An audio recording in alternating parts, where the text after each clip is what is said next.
Today I'm going to be showing you a really quick and simple way to cook quinoa, which is an ancient grain, actually spelt quinoa but pronounced quinoa.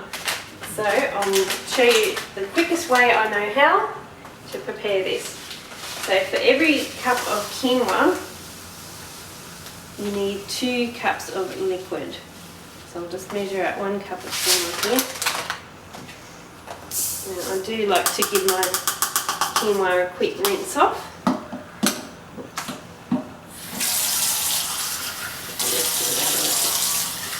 Measuring cup. So similar to rice, I just like to give it a quick rinse off under some water.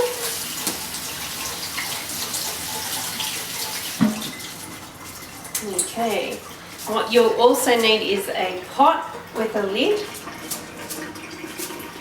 Try not to make it too big a pot, just so it covers nicely and doesn't take too long to come to the boil. Okay, quinoa goes in the pot. Then you're going to need 2 cups of liquid. So if you want quite a plain flavoured quinoa, just use normal water, or you could use veggie stock, or if you wanted to make it taste similar to a coconut rice, you could do a coconut quinoa dish as well, so maybe substituting 1 cup of the water for 1 cup of coconut milk. So it's really up to you if you want a savoury flavour. If you want a sweet flavour, you could use almond milk, add dates in, it's really up to you. But today I'm going to do the basic recipe with some water. So 1 cup of quinoa, 2 cups of water. 1 and 2. Okay, just bring it over here onto the stove. Now what you're going to want to do here is just give it a bit of a stir through the water and just make sure all those quinoa granules are all immersed in the water so none get stuck on the edge as the pot's heating up. Now quinoa is a great substitute for any grain, such as you might want to substitute rice. It has a couscous type of texture, a bit of a nutty flavour.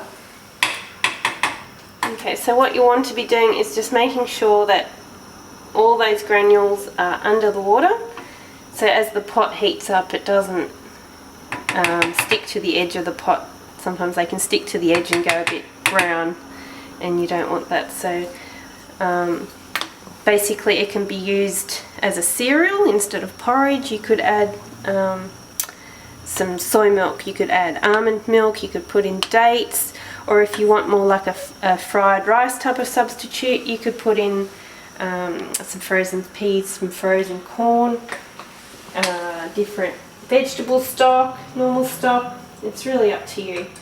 So the great thing with quinoa is it's wheat free and gluten free and very, very easy to digest.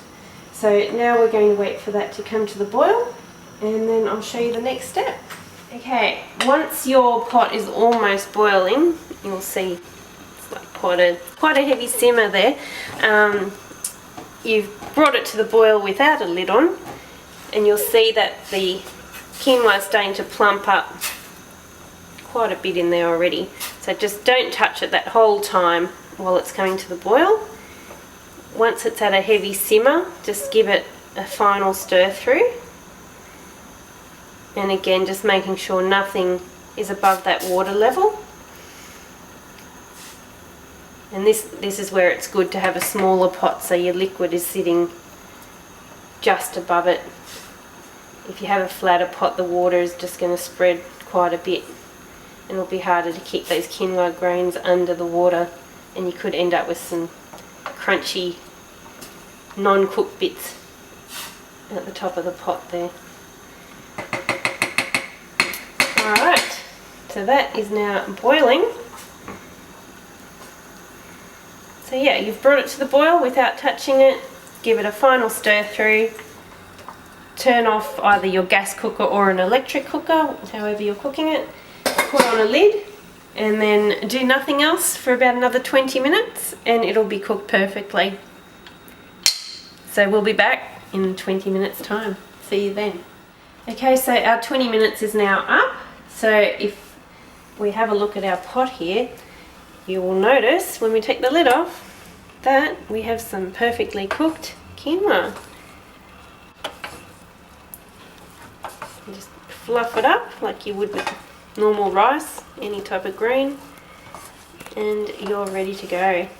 It could now be used to make a salad, or yeah, just as a side serve, a grain substitute. So instead of pasta or rice, this is a fantastic food to have. And again, it's wheat free and gluten free and delicious. So there you go, a very simple and easy way to cook quinoa.